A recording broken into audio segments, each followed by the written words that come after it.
Assalamualaikum warahmatullahi wabarakatuh. Bertemu lagi dengan saya Rianda, host Pengadilan Agama Samarinda di Pas Talks. Bincang Bincang santai santai mengedukasi. mengedukasi. Hari ini kita kedatangan narasumber kita, Ibu Rukaya, SAGMH, selaku Wakil Ketua Pengadilan Agama Samarinda kelas 1A. Apa kabarnya hari ini, Ibu? Baik, Sehat, Mbak Rianda alhamdulillah. sehat, Sehat, alhamdulillah. alhamdulillah. Baik Ibu, ini mungkin kita bisa langsung aja ya ke temanya yang untuk hari ini. Ibu, ini kan saat ini lembaga-lembaga atau kementerian di seluruh Indonesia tuh sedang berlomba-lomba untuk mewujudkan zona integritas menuju WBK dan WBBM. Bisa diberi penjelasan sedikit nggak sih Bu, apa sih zona integritas itu?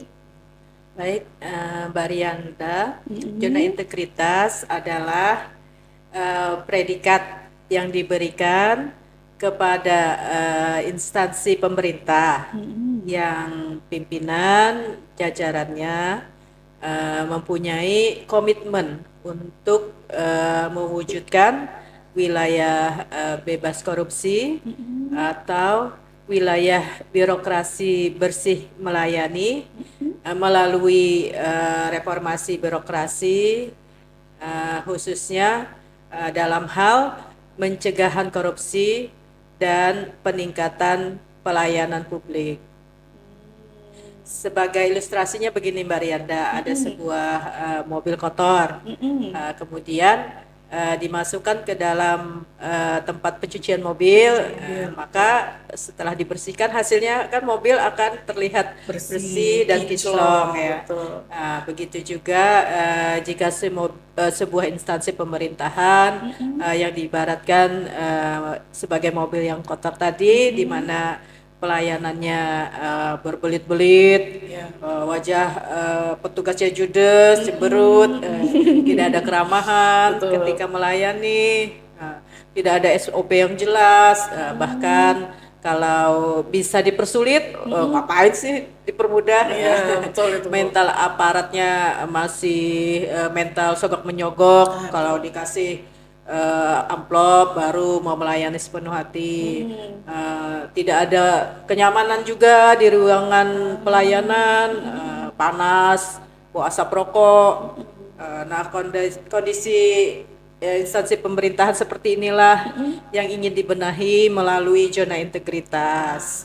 Nah, yang bisa diibaratkan sebagai tempat pencucian mobil tadi, Supaya bisa sehingga bersih, Bu, ya. ya setelah melewati program zona integritas akan menghasilkan mental aparat yang berintegritas, alur pelayanannya juga jelas, adanya keramahan petugas dan fasilitas pelayanan yang indah, nyaman dan rapi.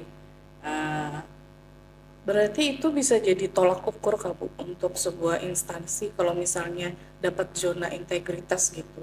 iya, itu bagian dari keberhasilan suatu program zona integritas, yaitu Mm-mm. adanya peningkatan Peningkatan pelayanan-pelayanan yang pelayanan. saya Iya, sebutkan betul. tadi. Berarti ini sebenarnya untuk memberikan kemudahan juga untuk Iya, masyarakat iya itu Bu ya. betul. Oke, selanjutnya tuh mungkin orang-orang banyak yang bertanya, integritas itu sendiri apa sih Bu artinya? Oh baik, integritas adalah kesesuaian antara Mm-mm. ucapan Mm-mm. dengan perbuatan, Betul betul. sesuai dengan nilai-nilai yang dianut. Ketika kita sudah berkomitmen ingin membangun junta integritas di instansi kita, Mm-mm. maka harus dibarengi pula dengan tindakan yang nyata, bukan hanya sekedar menjargonkan anti korupsi ya, Mm-mm. namun juga dibarengi dengan perilaku yang bersih dari suap menyuap. Sebenarnya sejatinya dalam membangun zona integritas itu tidak hanya mengejar predikatnya saja.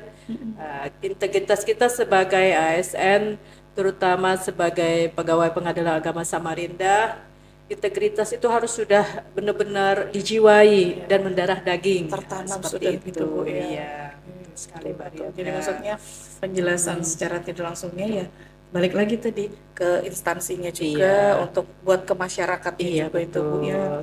Nah, Ibu, ini pertanyaan selanjutnya. Ya. Langkah-langkah apa sih, Bu, yang untuk membangun zona integritas di PA Samarinda itu, Bu?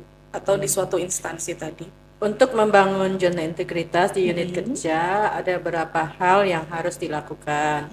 Yang pertama yang sangat penting adalah komitmen pimpinan yang mempunyai kemampuan maupun kemauan untuk mengajak seluruh jajarannya melakukan perubahan seperti membuat pertemuan rutin, memberi arahan, dan pastinya pimpinan harus menjadi role model.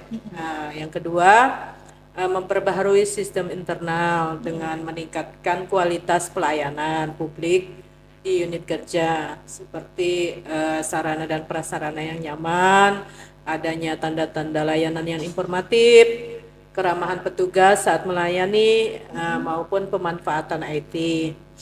Kemudian yang ketiga, hadir di publik seperti produk delivery, memberikan layanan jemput bola, pembuatan aplikasi-aplikasi digital untuk pelayanan. Yang keempat, mengoptimalkan penggunaan media sosial dan media lainnya sebagai sarana komunikasi kepada pengguna layanan sehingga menjadi lebih efektif. Uh, Last but not least, melaksanakan monitoring dan juga evaluasi terhadap pembangunan zona integritas agar program berjalan secara berkelanjutan. Begitu Mbak Rianda. Nah, terus ini kan Ya, yang kita dengar nih ada beberapa area perubahan. ya, Jenisnya itu, Bu, ya. Yang kita tahu itu sampai sekarang ada 6 area perubahan. Mungkin betul. bisa dijelaskan sedikit, Bu, 6 area perubahan Oke. apa aja itu ya, Bu, ya?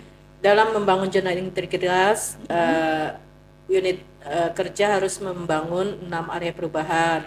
Yang pertama area manajemen perubahan. Contohnya dengan menggerakkan apel pagi Senin dan Jumat sore untuk menumbuhkan kedisiplinan, tepat waktu dalam melaksanakan tugas. Yang kedua, penataan tata laksana, di mana dalam penataan tata laksana ini ada SOP yang harus diterapkan dalam setiap layanan. SOP itu sendiri mengatur bagaimana petugas bekerja sesuai aturan dan estimasi waktu yang telah ditentukan sehingga pelayanan akan menjadi lebih efektif dan efisien. Kemudian area ketiga adalah manajemen SDM. Dalam manajemen SDM ini pola mutasi internal harus berjalan tanpa KKN, tanpa adanya benturan kepentingan. Uh, Harus berorientasi kepada kompetensi dan kapabilitas seseorang. Kemudian keempat adalah akuntabilitas. Contohnya mungkin pada saat dulu seorang leader itu tidak mau mengawasi secara langsung pegawai-pegawainya di bawah. Namun dengan zona integritas seorang leader kan harus keterlibatannya sebagai role model harus turun langsung mengawasi, memantau, melihat, menilai bagaimana kinerja bawahannya. Kemudian yang kelima adalah pengawasan.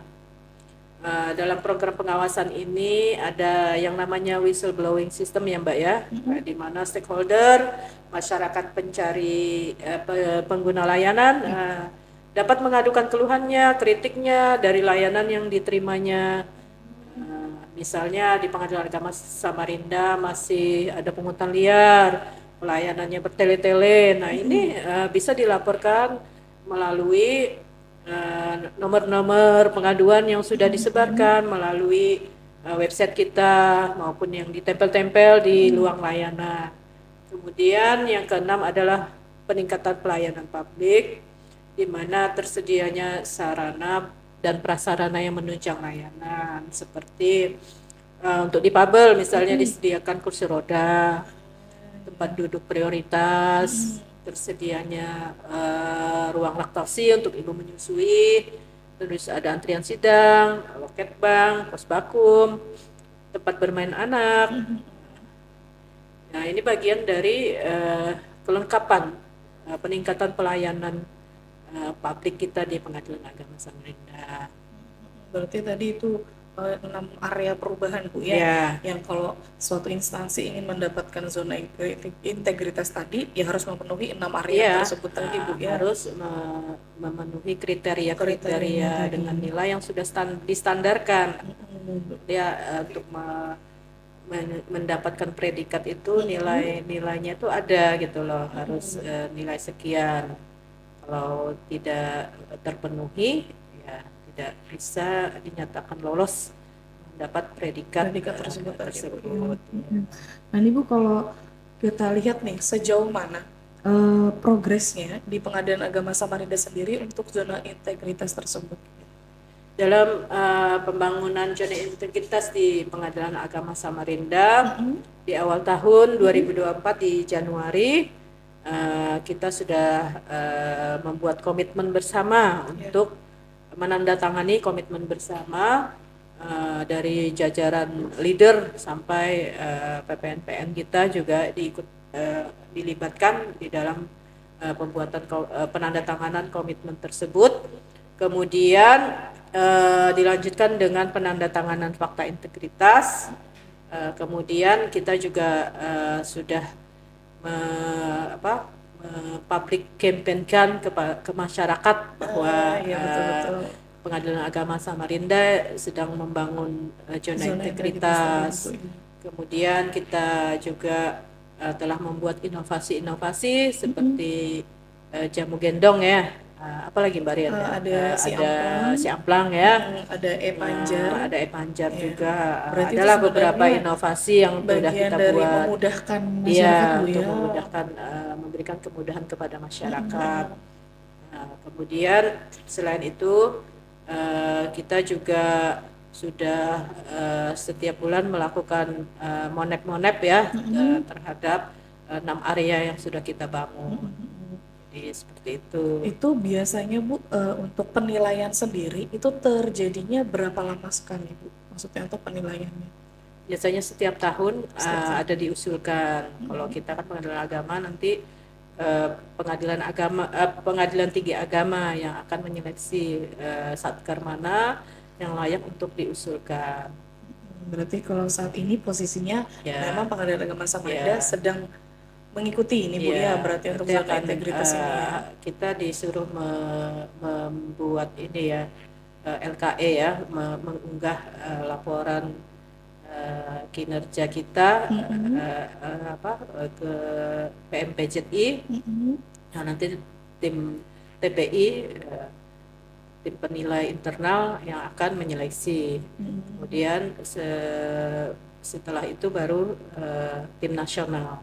Jadi ada berjenjang penilaiannya sebelum suatu satker itu dinyatakan layak atau tidak menyandang predikat WBK atau WBBM tadi. Berarti ada tingkatan-tingkatannya ada nih Bu ya. tahap-tahapan.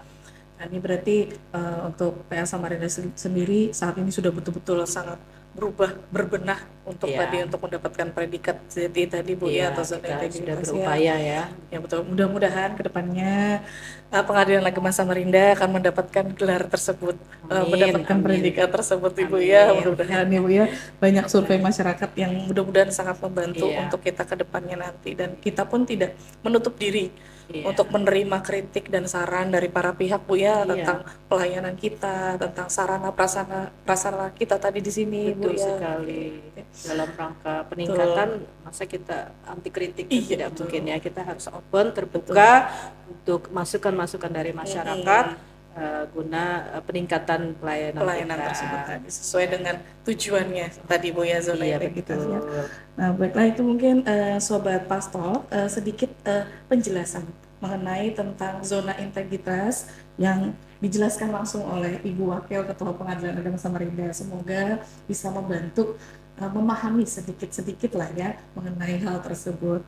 Baiklah Ibu, terima kasih atas penjelasan dan waktunya di sore ini. Semoga selalu sehat. Amin. Dan semoga PA Samarinda bisa kan tetap mengedukasi untuk para sobat-sobat sesuai dengan ini kita ya, bincang santai mengedukasi.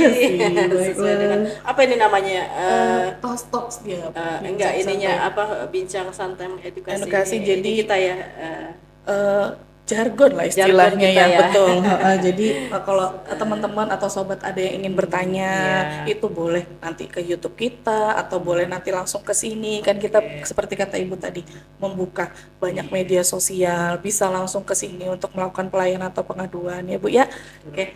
Terima kasih, saya Rianda selaku host Pastor Bincang Santai Edukasi. Terima kasih. Wassalamualaikum warahmatullahi wabarakatuh.